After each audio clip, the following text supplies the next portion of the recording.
बिस्मिल्लाहिर्रहमानिर्रहीम अस्सलाम वालेकुम। मैं हूं मोहम्मद ज़करिया और आप देख रहे हैं Zakaria agri information YouTube channel. जिन भाइयों ने अभी तक हमारा चैनल सब्सक्राइब नहीं किया वो चैनल को सब्सक्राइब कर दें और बेल आइकन को दबा दें ताकि आपको आने वाले तमाम वीडियोज़ की नोटिफिकेशन मिलते रहें। वीडियो को लाइक भी कर दिया करें, इससे हौसला अफजाई होती है। आज हम बात करते हैं कि जिस तरह से मौसम चेंज हो रहा है और गर्मी जो है बहुत तेज़ी से आ रही है, तो ये गंदम के लिए जो है नुकसान का बास बनेगा या इससे कोई फ़ायदा होगा।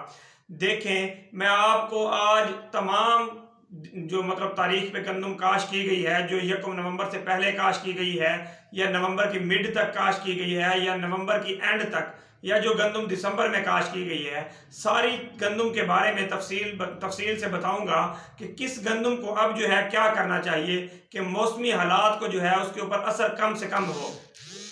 देखिए, पहली तो बात यह है कि कुछ वैरायटियां जो हैं वो हीट को जो है वो ज़्यादा बर्दाश्त करती हैं। अगर उनको पानी की कमी भी हो तो वो बर्दाश्त कर जाती हैं, लेकिन कुछ वैरायटी ऐसी हैं जो कमी को बर्दाश्त नहीं करती। और जो वैरायटी, ये बात आप जहन में रख लें, पानी की कमी को बर्दाश्त नहीं करती, वो लॉन्ग ड्यूरेशनल वैरायटी होती है। मतलब वो लंबे अरसे के बाद जो है वो पकती है।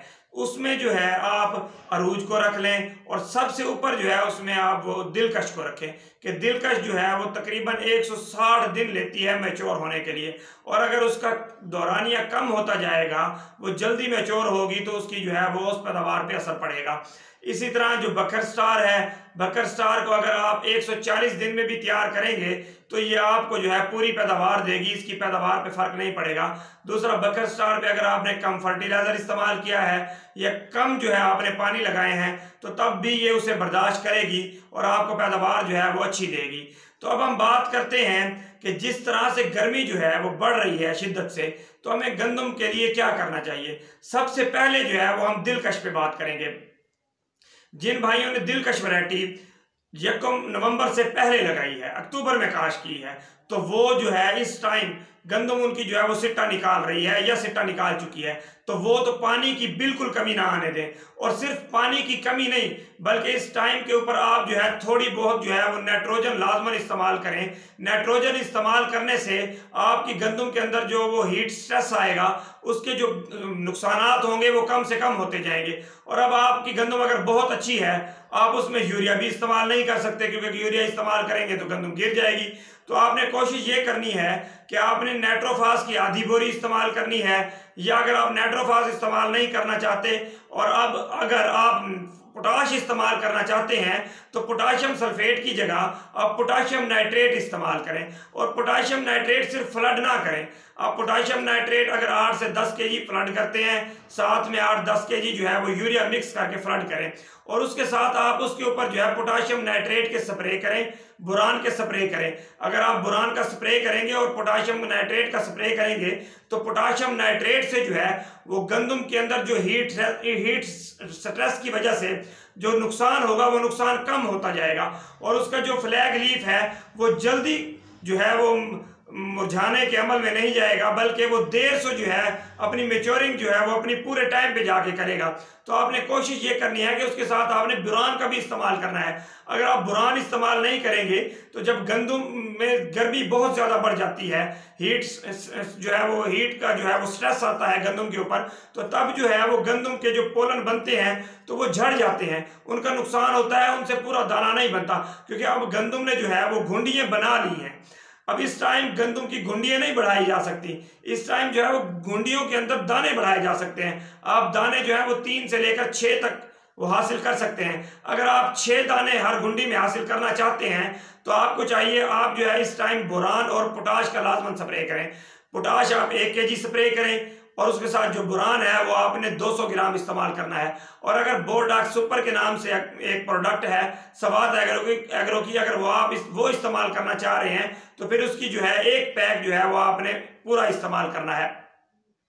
इसी तरह हम अब बात करते हैं अकबर के बारे में। तो देखिए, अकबर जो है दिलकश के मुकाबले में इसे खुराक कम जरूरत होती है और ये उसके मुकाबले में मैच्योर भी जल्दी हो जाता है और उसके मुकाबले में पानी भी कम इस्तेमाल करता है और उसके साथ जो है वो फर्टिलाइजर भी कम इस्तेमाल करता है। लेकिन आप एक बात ध्यान में रखें, पिछले 3 सालों में अकबर ने किसी भी वैरायटी को अपने जितनी जो है वो औसत पैदावार नहीं लेने दी।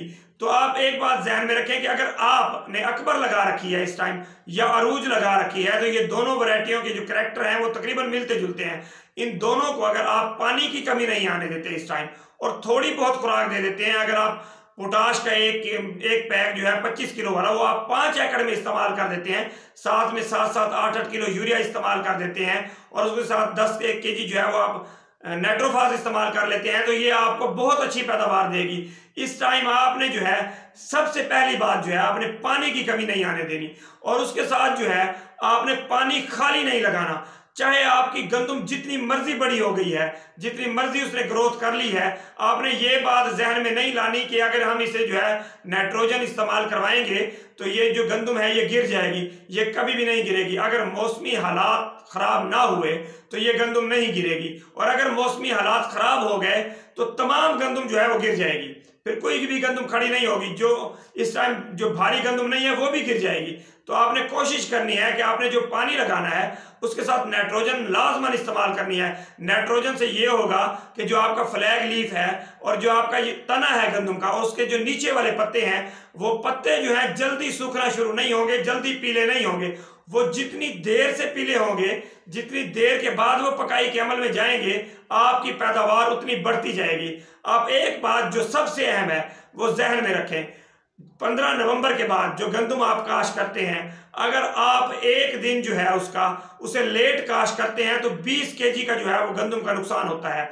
अगर आप इसी तरह 20 नवंबर को काश करते हैं तो 2.5 मन का नुकसान करते हैं और अगर आप दिसंबर में जाके काश करते हैं तो आप 7.5 मन गंदुम का जो आपको पैदावार आनी होती है, मतलब 60 मन पैदावार आनी है, तो आप उस पैदावार को तकरीबन 50 मन पे ले आते हैं। जिस तरह एक दिन के कम होने से पैदावार कम होती है, इसी तरह आप एक और ये बात भी ध्यान में रखें कि अगर आपकी गंदुम एक दिन पहले मेच्योर होगी तो वो 15 किलो से लेकर 20 kg जो है वो वजन कम करेगी। इसी तरह अगर उसने 10 दिन पहले मेच्योर हो गई अपने पूरे टाइम से तो फिर वो आपके पूरे 5 मन का नुकसान कर देगी। जो भाई पहले अच्छा फर्टिलाइजर इस्तेमाल कर चुके हैं वो एक बात ध्यान में रखें, अगर उन्होंने यहां पर कमी कुताही कर दी तो फिर वो आप कभी भी आप लोग 70 मन से 75 मन पैदावार हासिल नहीं कर सकेंगे। एक तो आप अल्लाह ताला से दुआ करें कि अल्लाह ताला जो है वो रहमतों वाली बारिशें नाजिल फरमाए। दूसरी बात ये है कि आपने अपनी तरफ से उसे पानी ज्यादा देने हैं ताकि जो गंदुम का फील्ड है उसके अंदर जो टेम्परेचर है वो मेंटेन रहे और कम रहे, और दूसरा उसके अंदर जब नाइट्रोजन होगी तो उसका जो पत्ते हैं वो देर से जो है वो पीले होंगे, जल्दी पीले नहीं होंगे। तो आपने एक बात जो सबसे अहम जो आपने सबसे लाजमन करनी है वो यही है कि आपने पानी की कमी नहीं आने देनी। पानी के साथ अगर आप नाइट्रोफास इस्तेमाल नहीं कर सकते, आप साथ में पोटाश इस्तेमाल नहीं कर सकते, इस टाइम आप मजीद खर्चा नहीं करना चाहते या नहीं कर सकते, तब भी आपने नाइट्रोजन 10 kg लाजमन इस्तेमाल करना है। और नाइट्रोजन आपने फरवरी में अगर आप दूसरा पानी लगाते हैं जो भारी सोइल के रकबे नहीं है वहां पर दूसरा पानी भी लगेगा फरवरी के अंदर अंदर, तो वहां पर भी आपने जो है नाइट्रोजन दूसरी मरतबा भी इस्तेमाल करना है। 5-7 kg आप इस्तेमाल कर लें, 5-7 kg जो है आप बाद में इस्तेमाल कर लें। तो आगे जिस तरह से मौसमी हालात होंगे तो हम आपको ब्रीफ करते रहेंगे इंशाअल्लाह।